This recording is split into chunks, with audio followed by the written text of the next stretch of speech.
Walking is considered one of the healthiest forms of movement in the world. Almost everyone does it, every day. And yet, most people believe something that is metabolically simply not true, because the truth is more uncomfortable than step counters and fitness apps promise. In the first minutes of a walk, the body does not burn visceral fat, not the fat that sits deep in the abdomen, not the fat that surrounds the liver, intestines, and heart. The body decides very precisely when it is ready to release this dangerous energy reserve. And this decision has nothing to do with the number of steps. It depends on hormones, on insulin, on time. So the crucial question is not whether walking is healthy, but from which moment the metabolism actually switches over and begins to attack visceral fat. That exact moment is now being decoded step by step. Visceral fat is not ordinary fat. It does not lie visibly under the skin. It surrounds the internal organs like a second, invisible layer, and it does not behave passively. This fat produces signaling molecules, promotes inflammation, and influences the entire hormonal balance. That is exactly why the body treats it with extreme caution. It does not regard visceral fat as excess energy, but as a strategic reserve. A reserve that, in evolution, could decide between life and death. So when a person starts walking, the body does not activate a fat-burning mode. It first assesses the situation. Is food available? Is danger nearby? Is this movement just a brief stimulus or a real signal of energy scarcity? In the first minutes of a walk, the metabolism draws on what is most quickly available: glucose in the blood, glycogen in the liver and muscles. Insulin is still active. Blood sugar is stable. The body is in comfort mode. From a metabolic perspective, this phase is not training, but preparation. Walking acts like a quiet wake-up call. Circulation gets going, the muscles demand energy, but fat metabolism remains largely closed. In these first 10 minutes, visceral fat is not touched, not out of laziness, but out of strategy. The body waits. It wants to see whether this movement continues, whether it is serious. Only when walking is sustained, when time passes and insulin slowly declines, does something begin to change. And this is exactly where the real turning point begins. After about 10 to 15 minutes of steady walking, the metabolism begins to quietly switch over. Muscle cells continue to demand energy, but the quickly available sugar reserves become scarcer. Insulin gradually decreases. At the same time, stress hormones rise to a moderate level. Adrenaline and noradrenaline no longer act as alarm signals, but as regulators. They send a clear message to the fat cells. Energy is needed, but the body remains cautious. It does not immediately access deep visceral fat. Instead, it first opens the more easily accessible depots. Subcutaneous fat is mobilized. Free fatty acids enter the bloodstream and supply the working muscles. For many people, this phase feels paradoxical. Breathing becomes calmer, the mind clearer, the step more rhythmic. The body suddenly seems to work more efficiently. But metabolically speaking, this is still a transitional phase. Visceral fat remains protected. It is surrounded by receptors that only respond under specific hormonal conditions. As long as the body believes that food will soon be available, this reserve remains untouched.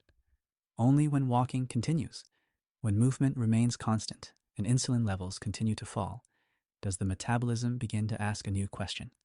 How long will this load last? And is it long enough to release deeper energy reserves? The answer to this question determines whether visceral fat is burned or not. After about 30 minutes of continuous walking, the internal balance changes noticeably. Not necessarily in perception, many people simply feel calm and stable at this point, but on a hormonal level, insulin levels are now significantly lower than at the beginning. The liver reduces its glucose output because the body has learned to function with less quickly available energy. Instead, fat moves into the foreground as the primary energy source. At this exact point, the metabolism begins to cautiously approach visceral fat, not abruptly, not aggressively, but in a controlled manner. Small amounts are mobilized, broken down, and delivered to the working muscles. Studies on aerobic activity show that visceral fat is particularly sensitive to long, steady movement, not to intensity, but to duration. The body interprets this situation as a safe framework to release deeper reserves. Heart rate remains moderate. Conversation is still possible. Breathing is deeper, but not hurried. Exactly in this range, the body does not feel threatened. And precisely for that reason, it opens its protected depots. For the metabolism, this moment is decisive. Because here, not only is energy burned, but an old biological decision is revised. The fat that once served survival now becomes a risk and may slowly disappear. But this process remains fragile. A sudden increase in intensity, stress, or renewed food intake can interrupt it immediately. Visceral fat reacts sensitively. It demands patience. And this is exactly why many people fail. Not because they move too little, but because they stop too early. Many people believe in a simple equation. More speed equals more fat burning. But this is exactly where one of the greatest metabolic misconceptions lies. As soon as intensity rises significantly, the hormonal environment changes again. The body switches from efficiency to alarm. Cortisol increases to provide quick energy. Blood sugar rises, insulin follows. And this hormone is the strongest blocker of fat burning. For visceral fat, stress is a stop signal. High intensity signals danger, not energy scarcity. In this state, the body protects its internal reserves instead of releasing them. That is why a calm, steady walk of 40 or 50 minutes can be metabolically more effective than a short, exhausting run. Not because it is harder, but because it allows the body to enter a safe mode. This logic is deeply embedded in human evolution. For thousands of years, movement usually meant one thing: long distances in search of food, on an empty stomach, without acute threat. Exactly in these phases, the body learned to use visceral fat as an energy source. The modern walk imitates this scenario surprisingly well. No escape, no fight, just constant movement, time, patience. But even this mechanism does not work automatically. Visceral fat only responds reliably when certain conditions are met. Walking works best when it takes place several hours after the last meal, or is started in a fasted state.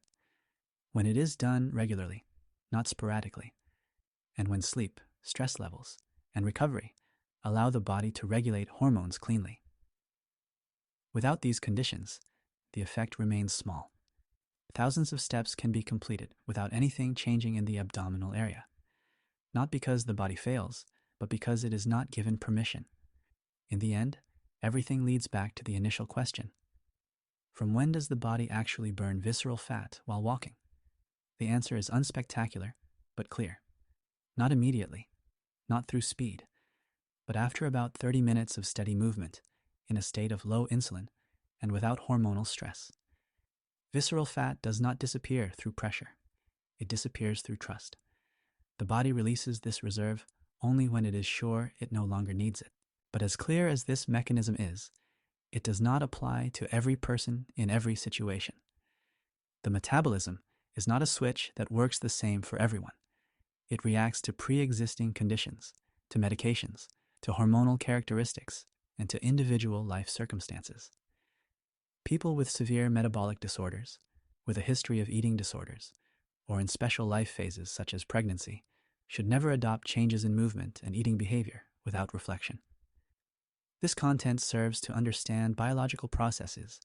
It does not replace medical advice. What does apply to most people, however, is a simple realization. Visceral fat does not disappear through force, not through speed, not through exhaustion. It disappears when the body understands that it is safe, that energy is scarce but available, that there is no acute threat, and that movement does not mean stress, but continuity. Walking is therefore not a weak form of exercise. It is a language the human metabolism has understood for tens of thousands of years. So the real question is not how many steps are taken each day, but whether the body is given enough time to voluntarily let go of its deepest reserves. How long do you usually walk? And at what time of day? Write your experience in the comments, and subscribe to the channel if you want to understand what really happens in the body, not in theory, but in biology.